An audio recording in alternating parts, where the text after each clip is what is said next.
Most people look at crypto as a speculative casino, but Sky is quietly building the closest thing we have to a digital central bank. And I know this is already raising a few eyebrows. With hundreds of millions in annual revenue and a balance sheet that rivals traditional financial institutions, Sky happens to be a rare blue chip contender. But can a protocol this massive actually become your ticket to early retirement?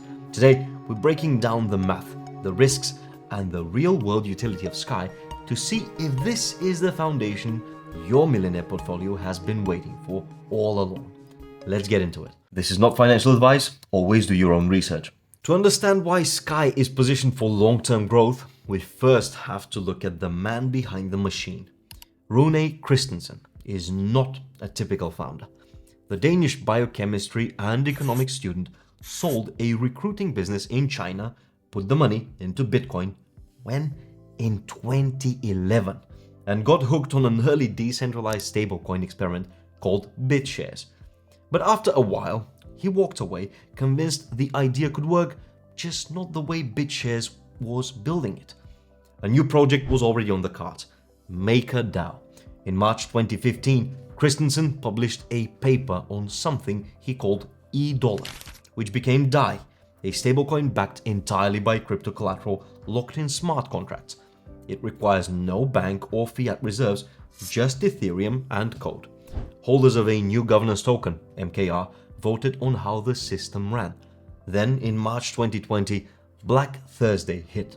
Ethereum crashed so fast that Maker's liquidation system broke, and the protocol had to mint and sell new MKR just to stay solvent, just to be afloat. It survived. In 2021, the Maker Foundation dissolved completely, transforming into a pure DAO. By 2022, Christensen pitched something bigger. The endgame plan, splitting Maker into semi-autonomous units called stars, so it could scale without one central bottleneck. In 2024, that became a full rebrand actually. MakerDAO became Sky. The MKR token converted to Sky token at a rate of 1 to 24,000. What's more, another conversion happened earlier this year. USDS replaced DAI as the ecosystem stablecoin, this time with a simple 1-to-1 ratio. Unlike DAI, USDS introduces a freezing function, enabling centralized interventions in cases of transfer errors or even theft, for instance. But a sophisticated structure only matters if the tokenomics actually drive value to the holder. So let's explore this crucial element. The circulating supply of Sky sits at roughly 23.3 billion tokens against a max supply of about 23.46 billion, meaning that the token is already 99% diluted with almost no unlocked cliffs waiting to hit the market. The migration still isn't finished yet. Roughly 19% of MKR holders worth about, $316 million just haven't made the switch yet for whatever reason. Whether that's inertia, lost wallets, or people waiting it out for tax reasons, I couldn't possibly tell for sure. But to nudge them along, Sky attached a delayed upgrade penalty that gets a little steeper every quarter. It started from 1% and currently it is updated to 4%. So the longer someone waits, the less Sky they get for the same amount of MKR. But we can't talk of Sky and omit the core value mechanism.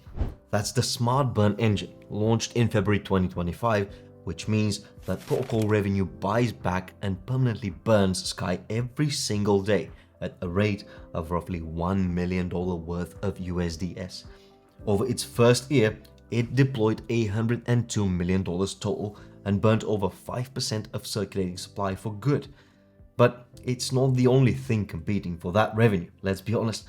Sky also pays out 600 million tokens a year to holders who opt into token rewards and offers a separate 4.5% APY through the Sky savings rate for people who would rather hold stable yield than governance exposure.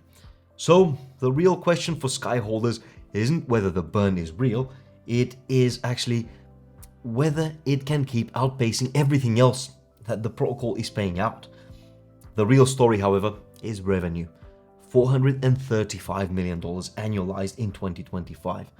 The projected figure for the current 2026 is at $611 million, which represents an 81% jump driven by USDS supply that could nearly double to 20.6 billion this year. And speaking of revenue, the numbers are exactly why institutional players are starting to pay attention. But these important numbers don't just spring up out of nowhere. They actually are driven by something, and that's the improved network performance and also the ecosystem growth. Here's what I'm talking about.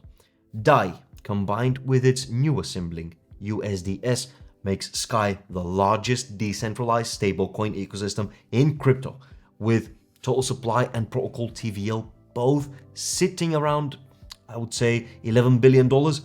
That puts Sky ahead of every other crypto collateralized stablecoin issuer, even if it is still dwarfed by centralized giants like USDT and USDC. Moreover, the ecosystem keeps expanding through stars, which are semi-independent units built on top of Sky. Spark handles savings, while Grove, the newest star, launched with roughly $1 billion in tokenized institutional credit. See, that matters for Sky holders specifically because Grove isn't a side project. It runs on USDS liquidity, and its growth directly expands the pool of revenue feeding Sky's smart burn engine. Growth is great, but what of the flip side of the coin? Here are some of the potential pitfalls that we need to be wary of if we are to take Sky seriously. First, the governance centralization. In August 2025, S&P Global gave Sky its first ever credit rating for a DeFi protocol, a B-.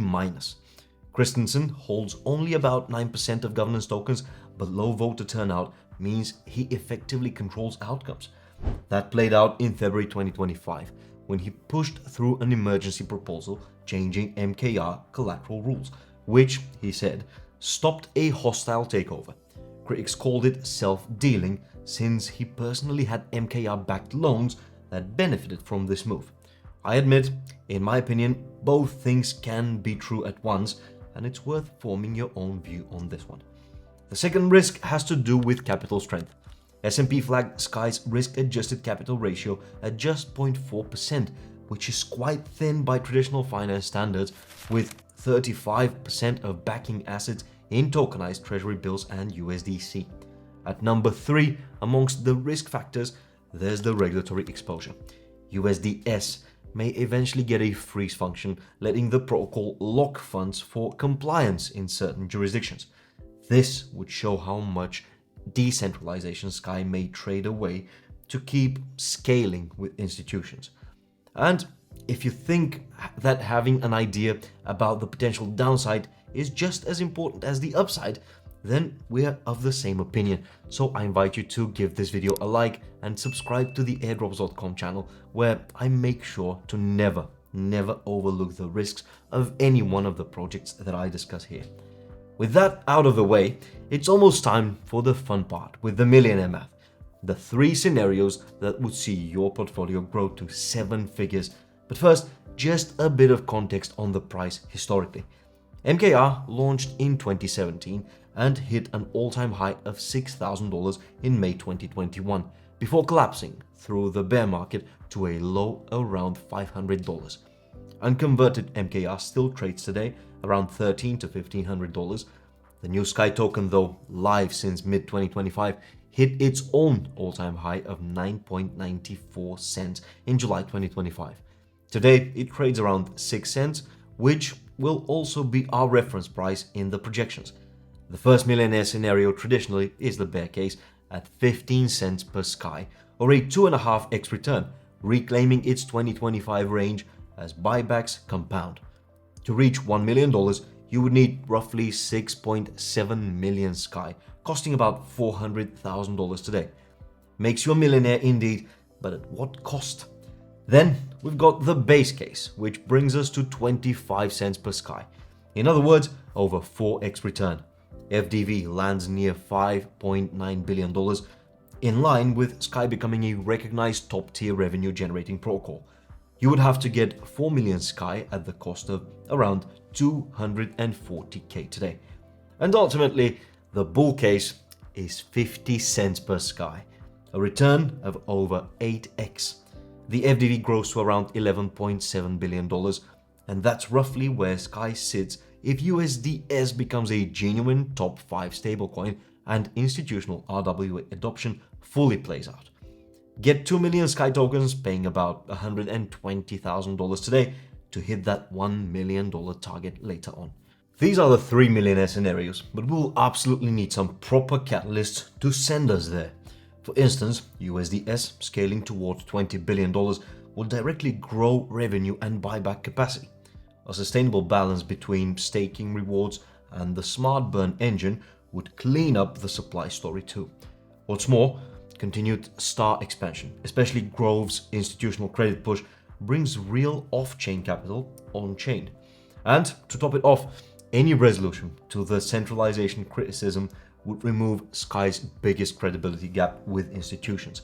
So these are all things we need to look at before we get ridiculously bullish. You have to agree with me. With all that being said, Sky is the closest thing crypto has to old money. A decade of infrastructure, real revenue, and a stablecoin bigger than most banks' balance sheets. But it also carries the most concentrated governance risk of any project of this size, flagged not by an anonymous account, but by S&P Global itself.